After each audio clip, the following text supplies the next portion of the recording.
Voilà, nous sommes très heureuses de vous compter parmi les nôtres pour suivre cette émission. Bienvenue à cette émission, bien sûr, à tous les enfants de Dieu qui nous suivent, que Dieu vous bénisse. Au cours de cette émission, nous allons parler sur l'Église. Et sur ces plateaux bien-aimés dans les Seigneurs, nous avons notre bien-aimé pasteur Blaise Bongo. Avec l'homme de Dieu, nous allons développer c'est quoi l'Église et vous saurez il y a combien de sortes de l'Église. C'est toujours dans cette émission. Shalom, pasteur. Shalom. Bienvenue à cette émission. Aujourd'hui, nous parlons sur l'Église. Pour tous les enfants de Dieu qui suivent cette émission, donnez-nous d'abord la définition de l'Église. Bon, merci beaucoup pour cette opportunité que j'ai de partager une fois de plus la parole de Dieu avec vous. Merci aussi pour le thème, l'Église. C'est important que nous puissions de temps à autre parler de l'Église à cause de tous les désordres que nous voyons aujourd'hui. Nous voulons vraiment rester bibliques, avoir la pensée de Dieu, la pensée de Christ quand il parle de l'Église. Donc, c'est dans Matthieu chapitre 16, le verset 18, sur base d'une révélation de Pierre, qui a dit que Jésus-Christ était le Messie. Donc, l'Église, la promesse de la naissance d'une Église est née le jour où Pierre a reçu la révélation que Jésus-Christ était le Messie. Alors, Jésus va lui dire, tu es fils de Jonas, ce n'est pas la chair et le sang qui t'ont révélé cela, mais c'est mon Père qui est au ciel. Alors il dit, sur toi Pierre, et moi je te dis que tu es Pierre. Pierre là, c'est Pétros, c'est-à-dire une petite pierre. Et sur cette pierre, c'est-à-dire la grosse pierre, Pétra, qui est Jésus-Christ, je bâtirai mon église. Donc il y a des éléments qui entrent en action pour la naissance de l'église. Le premier élément, c'est Pétros, qui est petite pierre. Donc, l'église, c'est l'ensemble des petites pierres, des Pétros, qui représentaient Pierre. Et puis, ces Pétros, des petites pierres, seront battus sur le Pétra, la grosse pierre, le rocher, qui est lui-même Jésus-Christ. Retenez bien cela, parce que c'est là où ça crée déjà les désordres. Alors il dit, je bâtirai mon église. J'aime beaucoup ce verset. Je bâtirai mon église. Il ne dit pas que l'église du pasteur Blaise. Il ne dit pas que l'église d'une communauté. Il ne dit pas que l'église des ressortissants. Il dit mon église. Donc il faut se rassurer que vous faites partie de l'église de Jésus. Et puis il dit, le porte de séjour des morts ne préviendront point contre elle. Et puis il dit, je te donnerai les clés du royaume des cieux. Ce que tu lieras sur la terre sera lié dans le ciel. Ce que tu lieras sur la terre sera délié sur la terre sera délié dans le ciel. Ça, c'est le pouvoir que l'Église a. Parce que ça parle de Pierre. Pierre qui est membre de l'Église, en fait, c'est le pouvoir de l'Église. De l'Église, d'un commun accord, s'ils prient à Yoshua Mashiach, ce qu'ils lieront ici seront liés au ciel. Et ce que l'Église va délier ici sera délié au ciel. Alors, l'Église, c'est quoi? Par définition, l'église vient du mot grec qui veut dire ecclésia. Ek comme hors de, et puis ecclésias comme appelé. Donc, l'église c'est une assemblée dès le départ. Donc, si tu es une seule personne comme ça, ne dis pas que je suis l'église. Ça ne peut pas être une église, non. L'église c'est une assemblée de ek, c'est-à-dire des gens tirés hors d'eux. Ecclésias qui est appelé. Donc je dirais une assemblée de gens appelés hors d'eux. Donc vous avez reçu l'appel pour venir à l'église. Il faut d'abord recevoir l'appel. Oui. Voilà, l'appel de quoi? Les chrétiens qui font partie d'une église. Voilà, l'église, vous étiez dans votre impudicité, vous étiez dans l'adultère, vous étiez dans le vol, dans le mensonge, dans la vie des saletés que nous connaissons tous. Et un jour, vous devez recevoir l'appel. Jésus vous tend la main. Jésus vous dit, viens, je peux te sauver. Vous tournez vos regards vers l'œuvre de la croix. Donc l'appel, ce n'est pas seulement pour les serviteurs de Dieu. Non, le premier appel que nous, en tant qu'enfants de Dieu, nous recevons, ce n'est pas appel au ministère.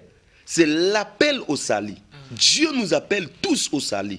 Donc chacun de nous a reçu la voix. Il a entendu la voix du Seigneur. Cette voix qui lui dit, viens, je t'appelle au salut. Viens, je peux te délivrer du péché. C'est ce premier appel qu'on parle ici d'Ecclésias, qui dit appeler. Vous voyez? Donc nous sommes appelés hors d'eux. Hors de quoi? Hors du monde. Donc nous recevons cet appel et nous sortons du monde, nous sortons du mensonge, nous sortons du vol, nous sortons de là où nous étions. Et là, nous sommes maintenant dans l'église du Seigneur. Donc, si quelqu'un n'a pas reçu l'appel, si quelqu'un n'est pas sorti de son impudicité, de son adultère, de son vol, de sa vie passée, il ne fait pas partie de l'ecclésia de Jésus. Il faut que vous entendiez la voix et que vous puissiez sortir. C'est ça l'essence profond de l'église. Oui, pasteur, il y a combien de sortes d'églises? Il y a une seule sorte de l'église. L'église est unique. Vous comprenez? Il n'y a pas deux sortes d'églises. Parce que quand on attend par l'église locale... Voilà. Oui, là maintenant, on a plusieurs dimensions de l'église. Ok? Il y a, je dirais, deux dimensions. Je ne parle pas de deux sortes d'églises. Il y a une seule église à deux dimensions. La première dimension, c'est la dimension physique. Là, nous sommes en train de voir chaque dimanche, les gens y vont dans leurs assemblées. Chaque mercredi, vendredi, les gens y vont prier. Ils vont dans la dimension physique de l'assemblée, c'est-à-dire dans ce que nous appelons la dimension d'une église visible. Et cette église visible est souvent exprimée par ce que nous appelons des assemblées. Okay? Donc, quand vous allez dans votre assemblée, vous êtes dans l'église. Parce que Christ, quelque part là, il dit, car là où 2 ou 3 sont rassemblés à mon nom, je suis au milieu d'eux. Donc, là où 2 ou 3 s'assemblent au nom de Jésus, c'est une église qui est là. Mais seulement, retenez bien, dans cette dimension physique, nous ne savons pas qui est vraiment enfant de Dieu et qui ne l'est pas. Parce que des sorciers, ils viennent aussi dans les assemblées. Des magiciens, des impudiques, des hypocrites, ils viennent aussi dans nos assemblées. Et dans ces assemblées, il y a aussi des pasteurs qui nous prêchent. Tous ces pasteurs-là ne sont pas des enfants de Dieu. Là, ça peut vous surprendre, mais je suis désolé. Il y a des pasteurs qui sont déjà dans la condamnation, qui iront en enfer. Ils ne connaissent pas Dieu, ils ne prêchent pas Jésus.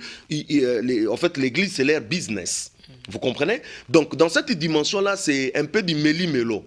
C'est Dieu lui-même, quand il regarde dans son œil spirituel, il sait que ça c'est le bleu, ça c'est le livret. Donc laissez-les croître ensemble, le bleu et l'ivraie. Dans nos assemblées locales, là, c'est composé des bleus et des ivraies. Il y a des vrais enfants de Dieu, il y a aussi des faux enfants de Dieu. Si Dieu ne vous ouvre pas les yeux, vous pouvez être à côté d'un sorcier pendant des temps et des temps, sans pour autant se rendre compte qu'il est un sorcier. Mais Dieu sait que c'est un sorcier, il ne lui appartient pas. Vous comprenez? Alors, dans cette dimension de l'église locale, c'est là où il y a maintenant cette séparation, hein, en fait cette distinction de l'église par exemple de Kinshasa, de l'église de Brazzaville, de l'église de Paris, l'église ceci, cela. Parce que dans la vision de Dieu, l'église ne portait pas les noms comme nous les voyons aujourd'hui. Église Pain de vie, église Pain, joie de l'éternel, église la mère de l'éternel, ça n'existe pas dans la Bible. Vous allez chercher ça dans la Bible, il n'y en a pas. Je suis désolé. Moi je parle la Bible. Donc ça dit, si quelqu'un veut me contredire, qu'il me montre ne fût qu'un seul verset. Et je ne parle pas de 2, je ne parle pas de 3. Je dis un seul verset là où vous avez vu dans la Bible. Hein, église, les pieds de Jésus, les genoux de Jésus, la main, il n'y en a pas. Il n'y en a pas. L'église locale, hein, l'église locale dans sa dimension physique, portait les noms de la ville. Donc comme nous à Kinshasa, on a une seule église qui est l'église de Kinshasa. Vous comprenez? Donc en France, nous avons l'église de France, l'église de ceci, cela. C'est pour cela que vous allez entendre l'église de Tchatchur, l'église d'Éphèse, l'église de Jérusalem, l'église d'Antioche, l'église de ceci, cela. Donc l'église portait les noms. Vous comprenez? Vous pouvez aussi donner, l'église peut porter aussi les noms de la ville où il se trouve, de la commune. Nous pouvons être aussi l'église de Massina, l'église de Njili, l'église de... Voilà. Mais cette église-là comporte tous les enfants de Dieu, sans distinction. De cette commune-là. Dans la pensée biblique, c'est ça. Mais tellement l'homme est voleur, l'homme veut s'accaparer de l'église du Seigneur, il dit non, moi je récupère déjà une partie de moi, je fais l'église telle. Et les autres là, bon... C'est pour cela que nous avons aujourd'hui des comparaisons, des guerres entre les gens des mêmes communes, dans la même avenue. Eh bien, nous sommes de l'église, le pied de Jésus, mon ami. On n'a rien compris. On n'a rien compris. Vous comprenez? Et dans Même dans des parcelles voisines, voilà. l'église de Non, l'autre côté, ils n'ont rien compris. Sincèrement, ils n'ont rien compris. Il faut que ces gens-là, il faut vraiment une émission où on met un tableau, on explique l'église c'est quoi. Parce que dans cette dimension, les gens n'ont rien compris. Vous comprenez? Donc là, maintenant, on se sépare dans une même avenue. Et nous c'est notre église comme ça. Non, non, non. L'église... Et quand vous voyez même dans la pensée de Dieu, Paul dit à Tite, j'étais établi pour que tu aies... bon, attends, j'ai oublié bien les termes qu'il utilise là. Je ne m'aurais pas sorti. Il dit, je t'ai laissé en Crète pour que tu établisses des anciens dans chaque ville. Donc vous voyez, même, il dit, je t'ai laissé en Crète. C'est dans Tite. Dans Tite chapitre 1. Il dit, je t'ai laissé en Crète afin que tu mettes en ordre ce qui est resté à régler et que selon mes instructions, tu établisses les anciens dans chaque ville. Même les anciens dans la pensée biblique, ils étaient établis dans chaque ville parce que dans chaque ville, il y avait une église locale. Donc, un ancien, en réalité, il œuvre pour une ville. Ça peut être compliqué, mais c'est ça la réalité biblique. Vous comprenez? Donc, là aussi, il y a vraiment une confusion terrible. Dans la dimension physique de l'église, il y a des ministères qui travaillent. Hein? Des ministères travaillent pour le perfectionnement des saints. Quand je parle de ministère, je parle de ministère de la parole. Parce que chaque enfant de Dieu a reçu un ministère. Hein, le jour où tu as crié au Seigneur, Dieu te donne un fardeau de faire quelque chose. Mais des ministères dont on nous parle dans Éphésiens chapitre 4, là, ce sont des ministères de la parole. L'apôtre, les prophètes, les docteurs, pasteurs, évangélistes, ce sont des ministères qui sont là pour le perfectionnement des saints, c'est-à-dire nourrir le peuple de Dieu pour que le peuple de Dieu arrive à la perfection. Alors, ces ministères sont libres de parcourir toutes les églises locales. Donc, moi, en tant que pasteur, je peux aller en France et je vais prêcher. Je peux aller aux États-Unis, je peux prêcher. Donc, partout, il y a une église de Jésus. Je ne parle pas de l'église, voilà. Hein? Mais s'il y a une église de Jésus, je peux prêcher, je peux perfectionner les saints. Maintenant, si le ministère veut travailler dans une église locale, comme moi je travaille dans mon église locale, en ce moment-là, je fais fonction d'un ancien. Ah bon. Vous comprenez? Moi, écoutez, le ministère, c'est Dieu qui m'a donné. Le pasteur. Le pasteur, c'est Dieu qui m'a donné. La personne qui va me retirer aussi le ministère, c'est Dieu. J'aurai des comptes à rendre avec Dieu. Donc, Dieu me donne un don, il me donne une vocation. J'ai une vocation, le ministère que j'ai. Il peut vous retirer ces dons quand? Quand tu le veux. Ça, c'est vraiment, c'est une affaire personnelle entre l'homme et Dieu. Vous comprenez? Toi aussi, tu peux venir, tu me dis... Voilà, toi aussi, tu peux venir, tu me dis que non, Dieu m'a dit, je suis pasteur. Qu'est-ce que moi je vais dire? Que non, tu n'es pas pasteur. Non, ça, ce n'est pas mon affaire. Ça, c'est Dieu qui t'a dit. Mais seulement l'Église, qu'est-ce que lui, il fait? L'Église voit seulement le fruit. C'est-à-dire, si tu es vraiment, Dieu t'a dit, tu es pasteur, il t'a appelé au ministère pastoral, l'Église ne fera que voir le fruit. Mais il dira, cette personne dégage vraiment le fruit d'un pasteur. En ce moment-là, l'Église va reconnaître ton ministère parce qu'il voit le ministère. L'Église ne fabrique pas le ministère. Dans l'église, il n'y a pas au petit, courage, yaka, comme pasteur. Non, on ne fabrique pas de ministère. L'église reconnaît le ministère. Vous comprenez?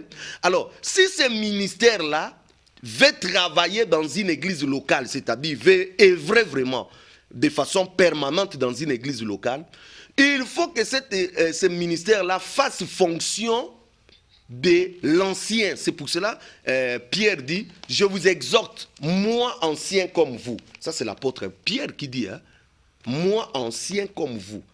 Donc, dans l'église de Jérusalem, l'apôtre Paul, il était apôtre, mais il était ancien parce qu'il dirigeait l'église. Oh, pour devenir ancien, c'est-à-dire diriger une église locale, il faut remplir des exigences. Donc, pasteur, ce ne sont pas les pasteurs, comme nous voyons aujourd'hui les apôtres, les prophètes qui dirigent les églises. Si, l'ancien, les prophètes, les pasteurs, il peut aussi diriger une église. Mais en dirigeant l'église, il fait fonction d'ancien. Vous comprenez? Mais s'il quitte cette église-là, il va ailleurs. Là, c'est vraiment le ministère que Dieu lui a donné. Mais tu ne peux pas être ancien à Kinshasa et puis tu vas à Paris, tu dis que je suis ancien ici. Ben non, tu étais ancien à Kinshasa. Tu comprends? À Paris, tu n'es pas ancien. Si tu veux être ancien à Paris, là, il faudrait à ce que l'Église puisse te lire, te désigner comme ancien. Parce que pour devenir ancien, c'est-à-dire diriger une église, il faut remplir les critères. Quels sont ces critères? C'est tellement long. Hein? Dans une émission de 30 minutes, je doute fort. Hein? Il dit, bon, je te lis vite fait. Il dit, s'il se trouve quelques hommes irréprochables, mari d'une seule femme, tous ces divorcés que vous voyez là, ils ne peuvent plus diriger les églises. Je suis désolé. Même si on peut me traiter de tout, mais je suis désolé. Une personne qui a divorcé, une personne qui a remarié, il ne peut plus diriger l'église de Jésus. Parce que dans les critères bibliques, il ne fait plus partie. Il ne peut plus être ancien. Et ça m'étonne aujourd'hui, j'entends des gens qui disent qu'ils ont reçu le droit de lier des mariages et de délier. Mon ami, qui a reçu le droit? Dans quelle Bible on vous a dit que quelqu'un a reçu le droit de lier le mariage? D'abord, je vous ai toujours dit, le mariage n'est pas une fête religieuse. Je suis désolé. Hein. La Bible dit, si un père trouve que son enfant a atteint l'âge de se marier, que ce père-là marie sa fille. Donc, celui qui marie sa fille, ce n'est pas un pasteur. Si un pasteur vous dit que non, lui, il a reçu le mandat de marier votre fille, c'est un imposteur. La Bible ne lui donne pas ces pouvoirs-là. La Bible donne le pouvoir de marier la fille aux parents. Pasteur. Alors, toi d'abord, le Seigneur ne t'a pas donné le pouvoir de lier un mariage. Comment tu peux le délier? Même si votre femme a commis l'adultère, vous ne devez pas vous divorcer. Vous ne pouvez pas. Bon. D'abord, pour cette question, tous les cas que moi je connais, tel a commis l'adultère, la femme, est-ce que vous avez déjà entendu ces femmes? Commencez aussi à écouter ces femmes. Pourquoi vous faites seulement confiance aux pasteurs qui ont dit que non, ma femme a commis? Mais allez chercher, vous êtes des journalistes, allez chercher aussi cette femme et poser la question à cette femme. Pourquoi vous ne posez pas la question aux femmes là? De deux, la Bible dit, combien de fois tu vas pardonner à ton frère qui a péché contre toi? 77 fois 7. Est-ce que ces gens ont pardonné 77 fois 7 fois? Non. 3. La Bible dit, si tu trouves ton frère dans un péché, parle-lui seul à seul. Est-ce qu'ils ont trouvé leur femme dans un péché, on les a parlé seul à seul? La Bible dit, s'il ne t'écoute pas, prends un témoin. C'est-à-dire, si tu parles à ta femme, non, ce que tu as fait, c'était pas bon, et il ne t'écoute pas, tu prends un témoin. S'il ne t'écoute pas, tu amènes cette femme à l'église. C'est ça ce que la Bible m'enseigne. Est-ce que ces gens, ils ont fait ces procédures-là? On parle de Jésus, mais on ne connaît pas Jésus. La Bible dit, Marie, aimez vos femmes comme Christ a aimé l'église. Il s'est sacrifié. L'église était comment? Dans le péché, dans la souillure. Qu'est-ce que Christ a fait? Il a quitté le trône dans la sainteté où il était. Il est venu nous suivre dans la saleté. Et pourquoi ces gens ne suivent pas leurs femmes? Vous allez promettre des délivrances aux gens. Commencez d'abord à délivrer vos femmes. Je suis désolé. Des divorcés ne peuvent pas diriger l'église du Seigneur dans la dimension physique. Donc vous voyez que l'église a la dimension physique et puis dans la dimension spirituelle, c'est ça ce que nous appelons l'église corps de Christ. Là où il n'y a pas de tricherie. Là, il n'y a pas de tricherie. Qui font partie de l'église corps de Christ. Là, il faut que ça soit quelqu'un qui a expérimenté la nouvelle naissance. On n'entre pas dans le corps de Christ comme si on a rempli de fiches. On dit, pasteur, qu'est-ce qu'il faut faire ici pour être membre de votre église? Oh, vous voyez mon secrétaire, voilà, une carte. Ça c'est votre organisation à vous. Je n'ai même pas vu ça dans l'église de Jésus-Christ où on remplit de fiches, de cartes. Ça, je n'ai pas vu ça dans la Bible. Mais dans la dimension corps de Christ, il faut être né de nouveau. Il faut être réellement un enfant de Dieu. Là, il n'y a pas de triche. Donc, c'est-à-dire, cette dimension, nous tous, nous faisons partie du corps. Donc, il y a des doigts, il y a des ongles, il y a des pieds, il y a des organes internes. Donc, chacun a sa place. C'est comme ça que Paul explique l'Église dans Éphésiens. Donc, Éphésiens, c'est un très bon chapitre, c'est un très bon épître où on a très bien expliqué l'Église comme étant le corps de Christ. Donc, parce que nous sommes en train de bâtir un édifice. Vous voyez? Donc, c'est ça la réalité. Il faut que l'Église s'élève comme l'édifice. Donc, il faut que chacun retrouve sa place. Et c'est dans le corps de Christ, l'église, c'est-à-dire l'église invisible où on ne voit pas. Et là, tu peux être chantre, mais tu n'as jamais été dans le corps de Christ. Tu peux être pasteur.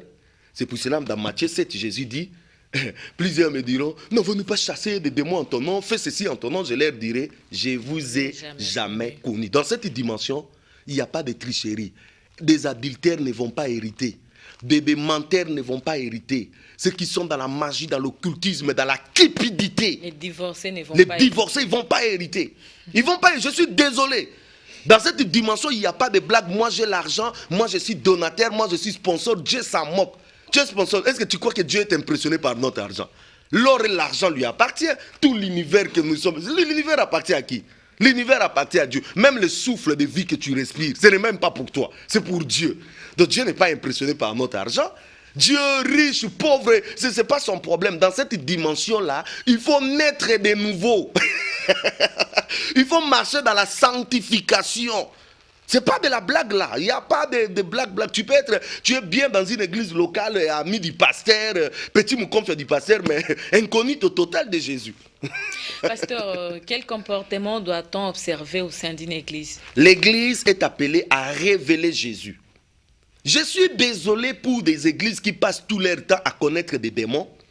Je suis désolé pour des églises qui passent tout leur temps à chercher des liens ancestraux. Je suis désolé pour toutes ces églises. L'église a une seule mission. Pourquoi? La révélation attend avec l'ardent désir, la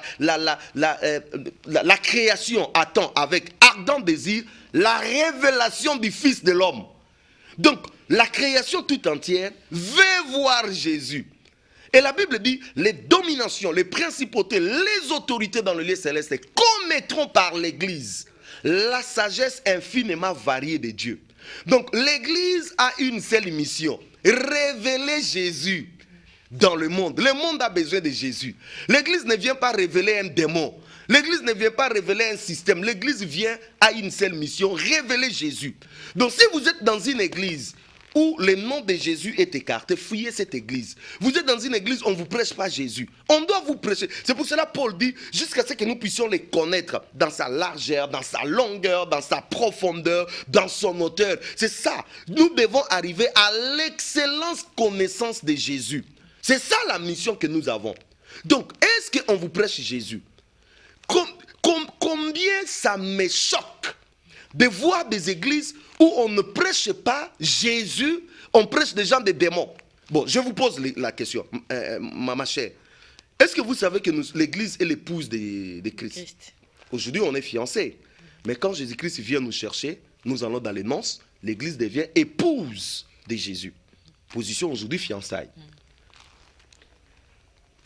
Une fiancée est obligée de parler de qui? De son fiancé, non? Bon, imaginez-vous, vous êtes fiancé à quelqu'un et votre fiancé ne connaît pas qui tu es, il connaît seulement le voisin. Ça peut pas se faire. Ça peut pas, c'est suspect, non? Mais c'est ce qui se passe aujourd'hui. L'église ne connaît pas son fiancé. Pose la question aux gens, qui est Jésus? Qu'est-ce qu'il a fait pour vous? C'est le Fils de Dieu. Qu'est-ce qu'il a fait pour vous? Qu'est-ce qu'il a comme projet pour toi? Beaucoup de gens ne savent pas. Mais demande-lui seulement, les démons tels. On passe tout le temps à révéler des démons et lieu de révéler Jésus.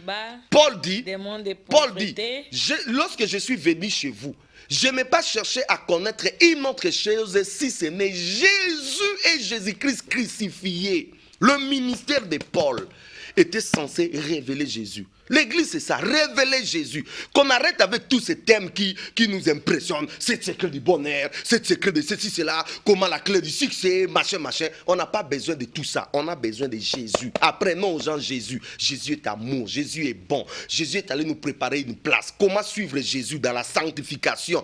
Qu'est-ce que Jésus viendra faire? L'œuvre de Jésus, c'est ce que les gens ont besoin. Connaître Jésus. Je termine par vous dire ceci, madame. Quelqu'un qui connaît bien Jésus, le diable a peur de lui. Il n'a pas à trembler devant des démons. Parce qu'il connaît son identité. Il connaît qui est en lui. Il connaît la force qu'il dégage. Il connaît celui qui est en lui. Mais celui qui ne connaît pas Jésus, il peut trembler devant un sorcier. Ah, sorcier, sorcier. Mais il ne sait pas que Jésus-Christ qui est en lui est plus grand que les sorciers. On ne connaît pas Jésus. Voilà pourquoi nous sommes dans tous ces dérives. D'autant plus que l'église aujourd'hui, c'est une business. Hein. Ce n'est pas l'église de Jésus, c'est l'église des gens.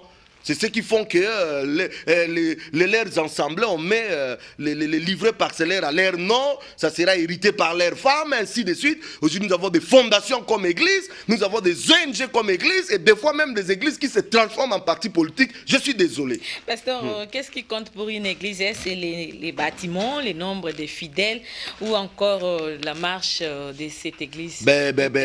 C'est seulement ici, maintenant, je commence à voir qu'on identifie l'église à un bâtiment. Non, c'est faux. Vous pouvez vous réunir au bord d'une rivière, vous êtes église. Là où 2 ou 3 personnes sont ensemblées, je suis au milieu d'eux, c'est une église. Vous pouvez vous réunir à la maison, c'est une église. Vous pouvez vous réunir dans un rond-point, louer le Seigneur, c'est une église. L'église n'a pas besoin d'un bâtiment, de ceci, cela. Non, c'est faux. Vous ne pouvez pas non plus identifier l'église par rapport à un bâtiment. Donc ça, c'est l'église. Regarde ce que je vois aujourd'hui. Écoute ce que les gens disent. Ça, c'est notre église, c'est le bâtiment qui est leur église. Ben non, ce n'est pas le bâtiment qui est votre église. C'est vous à l'intérieur. Identifier l'église, pasteur. Identifier l'église par rapport à quoi? C'est vous qui êtes à l'intérieur qui est l'église. Donc ce n'est pas votre bâtiment qui est l'église. Je suis désolé pour des temples qu'on construit. On dit, ça c'est le temple de Dieu. Quel temple de Dieu? Le temple de Dieu, c'est moi. La Bible dit, vous êtes le temple du Saint-Esprit. Bon, maintenant, si vous avez une salle où vous voulez vous réunir pour la prière, ce n'est pas un problème. Mais si vous appelez cette salle-là église, c'est une aberration. Si vous appelez votre salle-là temple, c'est une aberration. Parce que le temple, c'est moi. L'église, c'est moi et toi réunis. Donc, même ici, là, on peut se réunir, là, on commence la prière. Nous sommes une église. Je suis désolé. Il faut que les gens comprennent les choses. Sinon, vous allez voir quelqu'un, il fait ses péchés, il commet les péchés, et puis le dimanche, avant d'entrer dans ces bâtiments-là, il fait... Merci beaucoup, pasteur. Pasteur, nous sommes arrivés à la fin de cette émission. Un dernier mot de votre part par rapport à l'église. L'église, ce n'est pas tout ce que nous sommes en train de voir. Des partis politiques qui se transforment en église, ce n'est pas ça. Des ONG qui se transforment en église, ce n'est pas ça. Des fondations qui se transforment en église, ce n'est pas ça. L'église n'appartient pas à un homme qui va se dire que non, si vous n'êtes pas d'accord avec moi, sortez de mon église. Il faut sortir de son église. Ce n'est pas ça l'église de Jésus. L'église de Jésus, je dis, c'est l'ensemble des personnes appelés, c'est-à-dire qui ont reçu l'appel de Dieu et qui sont sortis de leur péché, qui sont sortis de leur idolâtrie, ainsi de suite. Ils servent Jésus dans la sanctification et dans la crainte. Ils grandissent dans la révélation des fils de Dieu. C'est ça l'église. Si vous n'êtes pas parti de ça, vous êtes adhéré dans une église avec une carte, vous n'êtes pas, peut-être vous êtes membre de cette église-là, mais vous serez surpris à la fin, vous n'êtes pas connu de Jésus. Donc c'est un peu ça. Merci pasteur, c'est déjà la fin de cette émission. Bien-aimés dans les Seigneurs, aujourd'hui nous avons parlé sur l'église. Ne soyez pas choqués, c'est comme ça, c'est la parole de Dieu. Merci à vous tous qui l'avez suivi, que Dieu vous bénisse. Au revoir. Comme si c'était un livre que Dieu vous a envoyé, que la Bible devienne une lettre écrite pour toi et rien que pour toi. Voici ce que le Dieu de la Bible te dit. Dans Genèse, je suis ton Dieu, sors de ton pays, je te bénirai. Dans Exode,